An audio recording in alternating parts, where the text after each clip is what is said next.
Good morning बच्चों। पिछले class में एक प्रॉब्लम हम लोग देखे थे। आज बच्चों प्रॉब्लम को हम लोग आगे बढ़ाते हैं। तो चलिए देखिए इस प्रॉब्लम में क्या दिया हुआ है। 10 kg का एक बच्चों ब्लॉक है जिसका कोफिशिएंट ऑफ फ्रिक्शन दिया हुआ 0.2 और एक फोर्स लग रहा है जिसका मैग्नीट्यूड है 20√2 न्यूटन जो 45 डिग्री एंगल पर लग रहा है बच्चों। ठीक है, और आपसे पूछा गया है कि इस क्वेश्चन में कि बॉडी का एक्सीलरेशन कितना होगा और फ्रिक्शन फोर्स कितना होगा। तो सबसे पहले बच्चों हम लोग क्या करते हैं ना, बॉडी का एफबीडी करते हैं। बॉडी क्या करते हैं, एफबीडी करते हैं। तो देखिए 10 kg का ब्लॉक है तो एक 10 नीचे फोर्स लगेगा। सरफेस जब बच्चों ऊपर एक फोर्स लगा देगा जिसको नॉर्मल रिएक्शन बोलते हैं। ये जो फोर्स है बच्चों, ठीक है ना, ये 20√2 जो फोर्स है ये आपको इस प्रकार से लग रहा है। ठीक है ना। तो बच्चों हमको पता है कि इस बॉडी का अगर फोर्स लगाएंगे इस प्रकार से तो बॉडी का इंटेंशन जो होगा जाने का इधर होगा, इधर जाने का। अब जाएगा कि नहीं जाएगा ये नहीं पता है, लेकिन जाने का इंटेंशन या फिर जाना होगा तो इधर ही जाएगा बच्चों। ठीक है, तो इस फोर्स को कंपोनेंट तोड़ लीजिए।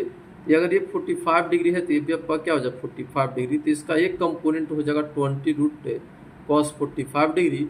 cos 45 का वैल्यू 1/√2 होता है बच्चों, तो ये आ जाएगा 20 न्यूटन। और इसका दूसरा कंपोनेंट भी आपका हो जाएगा 20 न्यूटन, क्योंकि इसका वैल्यू हो जाएगा 20 कितना हो जाएगा बच्चों, ठीक है ना, 20 हो जाएगा 20√2 sin 45 डिग्री। ठीक है, तो ये वैल्यू, इसका भी वैल्यू बच्चों 20 न्यूटन आ जाएगा। इसी फिगर को हम यहाँ पर आपको दिखा रहे हैं। तो ये हो जाएगा 10G नीचे होगा, नॉर्मल रिएक्शन ऊपर होगा, इस फोर्स का एक कंपोनेंट इधर होगा 20 न्यूटन और एक होगा इधर 20 न्यूटन। तो वर्टिकल डायरेक्शन बच्चों बॉडी का तो मोशन होगा नहीं। ठीक है, तो वर्टिकल डायरेक्शन वाला फोर्स को आप बैलेंस कर लीजिए। तो नॉर्मल फोर्स उधर ऊपर है, 10G नीचे है, 20 न्यूटन नीचे है। तो normal force is equal to 20 newton और प्लस 10G। यहाँ पर लिखा हुआ है 20 न्यूटन और प्लस क्या हो जाएगा 10G हो जाएगा बच्चों। ठीक है ना, समझ पा रहे हैं ना। तो ये हो गया 20 और 10, जी का वैल्यू 10 ले रहे हैं बच्चों, तो 20 प्लस कितना हो जाएगा 100, 120 डिग्री हो जाएगा बच्चों। तो नॉर्मल रिएक्शन आपको 120 डिग्री हो जाएगा। अब हम लोग लिमिटिंग और काइनेटिक यहाँ पर सेम होगा बच्चों, क्योंकि म्यू का वैल्यू एक ही दिया हुआ है। यहाँ पर लिमिटिंग और काइनेटिक का वैल्यू दोनों क्या हो जाएगा, सेम हो जाएगा बच्चों। ठीक है, तो म्यू इंटू एन फॉर्मूला होता है, म्यू का वैल्यू 0.2, इसको जब सोल्व करेंगे तो 24 न्यूटन हो जाएगा बच्चों। तो यहाँ पर लिमिटिंग फोर्स हम लोग देख रहे हैं कि 24 न्यूटन है और अप्लाइड फोर्स कितना है बच्चों। तो देखो ये जो 20 न्यूटन जो है ना, यहाँ पर जो हॉरिजॉन्टल में दिखाया गया 20 न्यूटन, इसी 20 न्यूटन के वजह से बॉडी आगे जाना चाहेगा। ठीक है, तो अब हम लोग यहाँ पर जो 20 न्यूटन ये जो फोर्स है बच्चों, यही फोर्स अब अप्लाइड फोर्स जैसा बिहेव करेगा। तो अप्लाइड फोर्स 20 न्यूटन है और लिमिटिंग फ्रिक्शन 24 न्यूटन है। तो अप्लाइड फोर्स जो बच्चों क्या हो गया, लिमिटिंग से कम हो गया, तो बॉडी मूव नहीं करेगा। जब बॉडी मूव नहीं करेगा तो बॉडी रेस्ट में रहेगा, रेस्ट में रहता है एक्सेलरेशन हो जाएगा 0 और फ्रिक्शन फोर्स जो होगा वो अप्लाइड फोर्स के बराबर हो जाएगा। यहाँ पर फ्रिक्शन फोर्स जो है बच्चों कितना है, ठीक है, अप्लाइड फोर्स कितना 20 न्यूटन, इसलिए फ्रिक्शन फोर्स का वैल्यू 20 न्यूटन हो जाएगा बच्चों। एकदम सिंपल प्रॉब्लम था, आप इसे खुद से करके देखिए, आपको समझ में आएगा। चलिए नेक्स्ट क्वेश्चन देखते हैं। चलिए बच्चों नेक्स्ट क्वेश्चन करते हैं हम लोग। इसे देखिए क्या है, एक इंक्लाइंड प्लेन लिए बच्चों। ठीक है ना, इस प्रकार से आपको फिगर बनाते, फिर से बनाते फिगर। एक इंक्लाइंड प्लेन लिए बच्चों, ठीक है ना, ऐसे, और ये एंगल क्या है, थीटा है। ठीक है, और इस पर एक ब्लॉक रख दिया गया है जिसका मास m है, और यहाँ पर म्यू के भी मेंशन किया हुआ क्वेश्चन में मान लीजिए, और म्यू एस भी आपको मेंशन किया हुआ है। तब आपसे कुछ क्वेश्चन पूछेगा बच्चों को फ्रिक्शन फोर्स कितना होगा और एक्सेलरेशन कितना होगा। तो इसको हम लोग कैसे करेंगे, तो देखिए इस बॉडी का पहले बीडी करिए। तो mg फोर्स बच्चों यहाँ पर है, अगर ये एंगल थीटा है तो ये भी एंगल थीटा हो जाता है। तो एक कंपोनेंट हो जाएगा mg cos थीटा और दूसरा कंपोनेंट हो जाएगा बच्चों mg sin थीटा, और ये आपका नॉर्मल रिएक्शन हो गया, इस सरफेस पे फोर्स लगाएगा।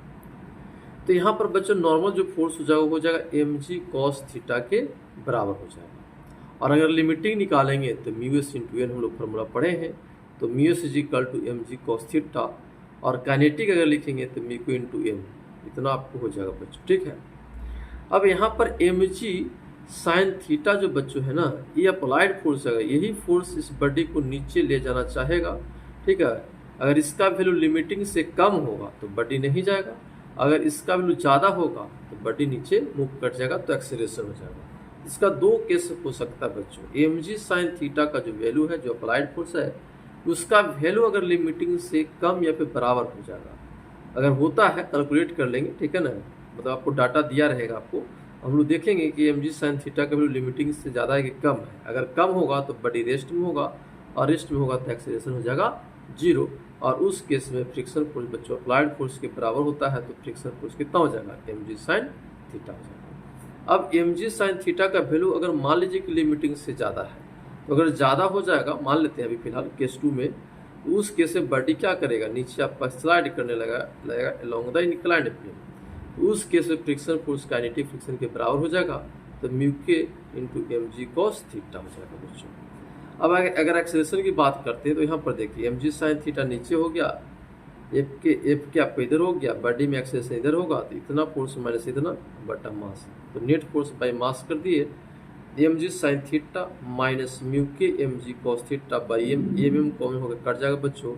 यहाँ पर आपका क्या हो जाएगा, एक्सेलरेशन का जो वैल्यू हो जाएगा बच्चों, ठीक है, एक्सेलरेशन का जो वैल्यू हो जाएगा g into sine theta minus mu के cos थीटा। तो इम्पोर्टेंट रिजल्ट है बच्चों, अगर बॉडी नीचे स्लाइड कर रहा है बच्चों, ठीक है ना, उसमें जो एक्सेलरेशन होगा, ठीक है, बॉडी में जो एक्सेलरेशन होगा, तो ए का वैल्यू जो होगा g into sine theta minus mu के cos थीटा बच्चों होगा, ठीक है। इस पॉइंट को समझेंगे और इस पॉइंट पर एक न्यूमेरिकल्स देखते हैं, फिर आगे देखें।